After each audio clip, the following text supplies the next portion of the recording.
Right now, your brain is actually doing something highly unusual in the grocery aisle. It really is. Yeah, I mean, when global news gets chaotic, your subconscious suddenly starts to care deeply about exactly where your favorite laundry detergent was manufactured. Right, like suddenly geography matters more than anything. Exactly. Yeah. Why is local becoming our ultimate, psychological safety blanket? Well, welcome to today's deep dive. It is Friday, May 22, 2026, and our mission today is to unpack an incredibly timely and, frankly, eye-opening blog post. It's such a good piece. It is. It's by global consumer packaged goods, or CPG expert, Denyse Drummond-Dunn over at C3 Centricity. And it is a brilliant piece of analysis. I mean, she's exploring this concept of consumer localism and the new era of global trust. Right. Because we are seeing that when massive global shocks hit, they don't just mess up shipping routes or raise oil prices. No, they do a lot more than that. Yeah, they actually quietly rewire our everyday shopping habits and how we perceive risk on a personal level. Which is really the core tension we are exploring today. When the world outside feels volatile, how is global brand trust just slipping right through the fingers of these massive multinational companies? Yeah, it's slipping fast. Okay, let's unpack this. Because shoppers are absorbing this ambient boardroom panic, and they subconsciously start looking for a safety net. Exactly. And historically, the ultimate retail safety net has always been geography. But to figure out why we are doing this, we first have to look at the massive tremors that are shaking up the corporate world right now. Right. And the source material anchors this in a very specific, very current geopolitical event. We have a Reuters analysis that was literally just published a few days ago on May 18th, 2026. Right. And, looking at that Reuters analysis, and just to be completely clear, we're just impartially reporting the data from the source material here, not taking any political sides. But if we look purely at the objective business logistics of the current U.S.-Israeli war with Iran, the financial impact is just staggering. It's massive. The estimate is that this conflict has already cost global companies at least $25 billion. Wow. Yeah. And that cost comes from disrupted shipping routes, skyrocketing energy prices, completely shattered supply chains, and spiking raw material costs. But here's the thing. $25 billion is just the macro-level shock. Price of the iceberg. Exactly. Denyse points out that this headline data is really just the surface. What is actually keeping corporate boards awake at night is the internal operational panic. I can only imagine. It is this unseen domino effect. Think about how predictably this chain reaction plays out inside these huge, complex organizations. It always starts with those macro shocks. So a disrupted shipping route means a delay, which means a sudden spike in freight costs. Right, and those cost spikes trigger immediate pricing discussions in the boardroom, right? Like, the company has to figure out how to absorb the blow. Precisely. So the finance team comes in and says, well, we have to raise prices to protect our margins. Makes sense. But those pricing discussions then trigger incredibly tense conversations with the retailers. The supermarkets push back. Because they don't want to pass that on to the shopper. Right. They don't want to raise prices for their shoppers, so they demand promotional discounts from the brand to move the product. They essentially say, look, if you raise the base price, you have to fund a sale. Which I imagine leads right back to margin anxiety for the brand. Exactly. You are seeing the loop. The margin anxiety triggers portfolio debates. The operations team starts asking, should we cut this product line? Or shrink the packaging. Yeah, should we shrink the packaging? Should we use a cheaper plastic resin for the bottle cap? And all of those internal debates trigger painfully slow decision-making. Because everyone is arguing. Right. The organization essentially gridlocks while trying to figure out how to absorb the shock without totally alienating the buyer. I love visualizing this because it really reminds me of a chaotic restaurant kitchen. Oh, that's a great way to look at it. Right. Because you, as the diner, or in this case, the consumer, you are just sitting out in the quiet, peaceful dining room. You only notice the subtle symptoms at the table. Like what? Like maybe the portion size of your meal is slightly smaller, or, your favorite appetizer is suddenly off the menu, or the price went up by $2. Right, the symptoms. Yeah. But back in the kitchen, the chef, the finance manager, and the supplier are just screaming at each other over the price of tomatoes. Like a swan on a lake, the supply chain legs are frantically paddling underwater just to keep the plates coming out. That analogy perfectly captures the dynamic. The consumer rarely sees the actual kitchen fire, but they absolutely taste the resulting instability on the plate. Wow. Yeah. And this raises a really important point about how we define resilience in business right now.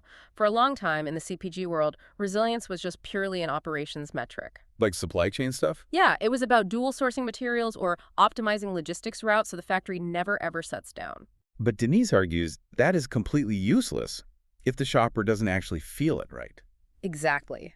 If we connect this to the bigger picture, operational resilience is entirely invisible to the buyer. True CPG resilience only matters if the shopper can physically feel that stability at the shelf. Because that's the only interaction they have with the brand. Right. If the world is noisy and volatile, but a brand stays perfectly steady-like, predictable quality, it's always available, no sudden weird packaging changes, that brand earns a kind of trust that you just cannot buy with a discount coupon. So what does this all mean for the psychology of the shopper? Because the consumer can feel that corporate instability, you know. The diner knows the kitchen is stressed, even if they can't articulate exactly why. If that's it. Yeah.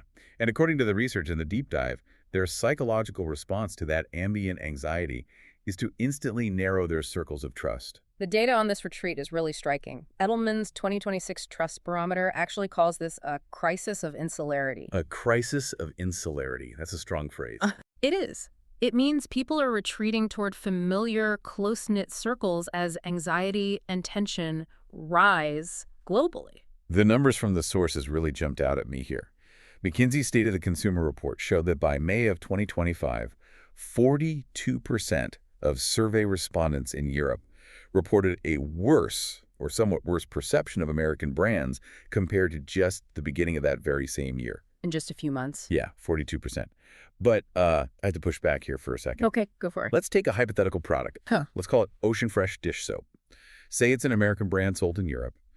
Are consumers really standing in the grocery aisle making deep moral, political calculations about their dish soap? Like, are they actively boycotting based on complex geopolitical events halfway across the world? It is a great question, and honestly, it is a very common misconception. What's fascinating here is that consumer localism is, in the vast majority of cases, not a moral statement at all. It's not. No. Denyse Drummond-Dunn describes it perfectly. It is a confidence shortcut. The confidence shortcut. Okay, explain that. Think about the cognitive load on a consumer during a global crisis. They are stressed out. The news is completely overwhelming. Prices are fluctuating everywhere. Right. Under that kind of stress, local simply feels like a safer bet. It feels accountable. If something goes wrong with a product made in your own region, you feel like you kind of understand the system that produced it. Oh, I see. It's easy to interpret and it's predictable. So they aren't, like, logically calculating the origin of the product or making a political statement. They are literally just absorbing the ambient anxiety from social cues and news headlines. Exactly. Those cues leak into their brand judgment without the actual product ever changing. I mean, the formulation of our hypothetical Ocean Fresh dish soap in Europe didn't change between January and May of 2025. Right, it's the exact same soap. The soap cleans exactly the same way. But the sentiment shifted rapidly. When things feel out of control globally, buying a local soap is a way to buy a tiny piece of control and certainty. It is a psychological hedge. Wow. So if consumers are aggressively defaulting to local options out of this, like subconscious fear and need for control, how do massive multinational global brands survive this? It's tough. Yeah, because they can't just fake being a mom and pop shop down the street. And the danger for them seems huge right now. Look at the YouGov polling data from the sources. 3/5 of respondents prefer to keep business in their home country. Right, and take that a step further. The Edelman data revealed a truly shocking statistic. Which one was that? That 34% of the general population would actually accept higher prices and fewer choices just to limit foreign companies operating in their country. Wait, really? They are literally willing to pay a premium and have less variety just to keep the perceived risk of foreign entities out. Yes. That is how extreme this crisis of insularity is getting. That is wild. It is a fundamental shift in risk assessment, and it exposes a massive misstep that global brands make when they face this pressure. What do they do? Well, when global sentiment shifts and localism rises, headquarters usually panics. And their default defense mechanism is to yell even louder about their globalness. Oh, I've seen that. Right. They launch massive marketing campaigns highlighting their century-long heritage, their incredible scale, their reach across 80 countries, and their billion-dollar research facilities. The classic corporate reflex. Look how big and powerful we are. You can totally trust us. Exactly.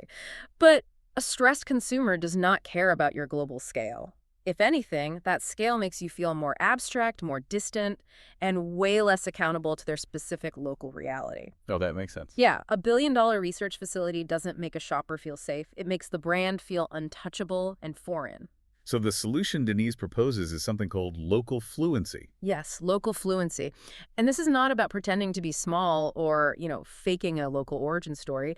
It means speaking and acting like the brand actually lives in the consumer's neighborhood. It means deeply understanding local usage occasions, local cultural sensitivities, local humor, and the specific realities of local retailers. It kind of makes me think of travelers. How so? Well, it is the difference between a loud tourist who walks into a neighborhood cafe and constantly brags about all the countries they've visited and how many miles they've flown. Oh, everyone knows that guy. Right.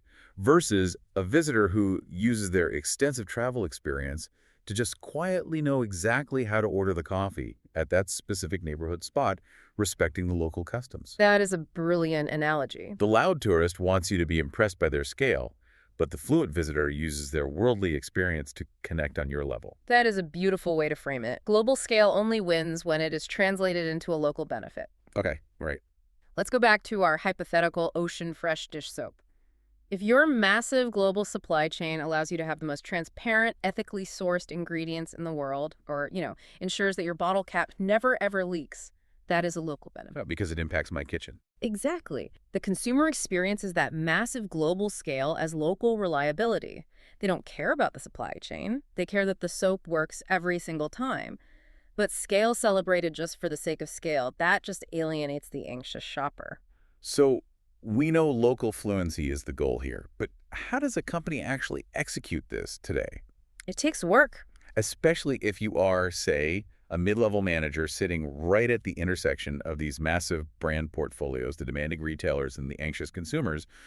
You cannot just wait for the board of directors to completely reshore the manufacturing strategy. No, you'd be waiting forever. So let's lay out the immediate playbook from the C3 Centricity Deep Dive. Okay, Denyse outlines 3 highly actionable steps for these managers. The first is protecting what she calls reliability moments. And what does protecting a reliability moment actually look like, practically, on the factory floor? It means identifying and ruthlessly defending your trust anchor SKUs. Okay, and for those unfamiliar with the retail jargon, a ski stock keeping unit is just a specific individual product, right? Like the 12-ounce bottle of lemon-scented Ocean Fresh. Exactly. During a shock, companies often try to save their entire portfolio, spreading their resources way too thin across 50 different variations. Trying to do everything. Right, and that leads to slight quality drops across the board. The playbook says, don't do that. Protect the trust anchors at all costs. Keep their sensory experience and their physical availability perfectly stable. As Denyse puts it, reliable beats loud. I understand protecting the core products. But if a massive global brand is struggling locally, how do they prove they actually care about the neighborhood without sounding incredibly fake?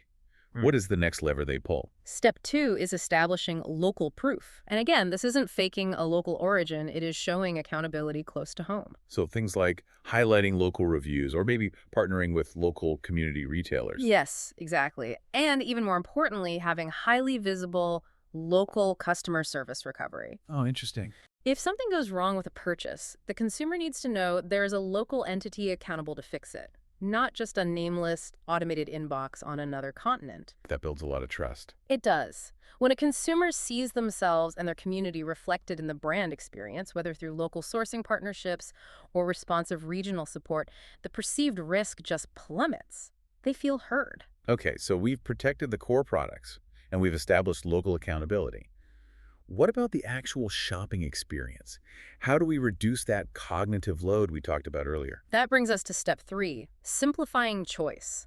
And this one is highly counterintuitive for a lot of marketers. Because they want to offer more. Right, we tend to think more choice is always better. We want to offer something for everyone. But remember, global shocks increase cognitive load. When people are stressed in their daily lives, complex decisions become exhausting. Just think about standing in the shampoo aisle. Oh, it's the worst. If you are stressed out about the news, the economy, and your grocery bill, looking at 42 slightly different bottles that say volumizing, color protect, botanical blend, and curl enhancing is just a nightmare. Precisely. Brands must make choices easier. They need a clear benefit hierarchy, which really just means making it incredibly obvious what each product actually does. Like cleaner packaging. Cleaner packaging, fewer confusing variants. Local challenger brands often win simply because they offer a calmer, easier choice. They just have one bottle that basically says, cleans hair, smells great. And that's all you want when you're stressed. Exactly. By simplifying the range, global brands can actually lift their conversion rates at full price because the shopper feels confident and unburdened in the decision. So what does this all mean when you actually try to implement it inside a typical corporate structure? Let's be real for a second. I can already see the internal gridlock. Oh, it happens every time. Right. Sales is screaming for immediate retailer discounts to hit their quarterly targets. Finance is trying to protect the margins by demanding cheaper materials. The brand marketing team is trying to maintain a premium feel, and operations is just trying to keep the machines running despite supply delays. Everyone is arguing from a completely different frame of reference. And that circular debate is exactly what paralyzes global brands during a crisis. The restaurant kitchen catches fire because everyone is shouting in a different language. Yeah. This is where Denyse Drummond-Dunn introduces two incredibly effective frameworks to act as tiebreakers for teams that are stuck. They are called QC2 and CatSite. Okay, wait, let's slow down. What do those actually do? Because, every company has a dozen proprietary acronyms floating around. How do these practically break the gridlock? Okay, let's walk through a scenario. Imagine that boardroom argument over our Ocean Fresh dish soap. Operations wants to save money by using a thinner plastic for the bottle. Brand marketing hates it because it feels cheap. Finance just wants the profit margin protected. QC2 acts as a diagnostic lens here. A diagnostic lens. Yeah. Instead of everyone arguing their own department's agenda, the framework asks targeted questions to locate exactly what is blocking progress. It might reveal that the real friction isn't about the plastic at all. It's a misunderstanding of the current consumer reality. Oh, I see. The consumer doesn't actually care about the thickness of the plastic. They care that the cap doesn't leak. By diagnosing the exact leak and trust, the team can stop arguing over the resin thickness and just focus on securing the cap. So it stops the teams from talking past each other. It forces them to look at the actual problem through the lens of the shopper, rather than their own departmental KPIs. Exactly. And once you diagnose the real problem with QC2, you use the CatSite framework to fix it. Think of CatSite as the translation mechanism. Translating what? It takes these lofty, abstract business objectives like improve brand trust or increase local relevance and translates them into actual, observable human behavior changes that need to happen at the shelf. How so? Like, what does that look like? It forces the executive team to answer one incredibly grounding question. What specific physical action will reduce the perceived risk for the consumer at the shelf right now? It takes all those abstract boardroom debates and forces them into practical reality. So instead of a vague goal like, be more local, CatSite demands an action like, we will feature local farmer testimonials on the back of the bottle by Q3. Right, exactly. It strips away the corporate ego and focuses entirely on the shopper's psychology. It really does. Well, to synthesize this journey we've been on today, we are living in an era where massive geopolitical shocks are no longer occasional black swan events. They are just a constant, recurring reality. Unfortunately, yes. And we are seeing that they don't just cost the corporate world billions of dollars in logistics and supply chain headaches. They fundamentally alter human psychology. They make us, the everyday consumers, retreat to the safety and predictability of local because it feels like a tangible hedge against a chaotic world. It's a survival instinct, really. Yeah. The free pass that global brands used to enjoy simply for being massive and famous is entirely gone. To survive the modern checkout aisle, they have to earn that trust back, not by shouting about their global scale or their billion-dollar heritage, but through visible, boring reliability and genuine local fluency. Couldn't have said it better. If this deep dive sparks some ideas for how you manage your own brand, or, if you're just fascinated by the hidden psychology of consumer behavior, we highly encourage you to subscribe to the channel so you never miss an analysis like this. And you should definitely visit c3centricity.com. You can actually use their contact page to request a short, completely free business makeover call with Denyse herself. That's amazing. And even better, there was a link on her site to use the free QC2 evaluator tool. It will help you apply that diagnostic lens we just talked about to identify exactly where your biggest trust and execution leaks are hiding right now. Before we sign off, though, I want to leave you with one final lingering thought to ponder. Okay. We spent this entire time talking about physical goods, laundry detergent, dish soap, physical supply chains. But if global instability causes us to subconsciously demand localism and simplicity in the physical products we buy, how is this same crisis of insularity quietly shrinking the diversity of the information, the news, and the digital networks we consume every day? Yeah. Are we applying this exact same confidence shortcut to our own realities? Are we narrowing our digital supply chains just to feel safe from the noise? That is a profound question. I mean, we started by picturing that chaotic restaurant kitchen calm for the diner, but frantic behind the swinging doors.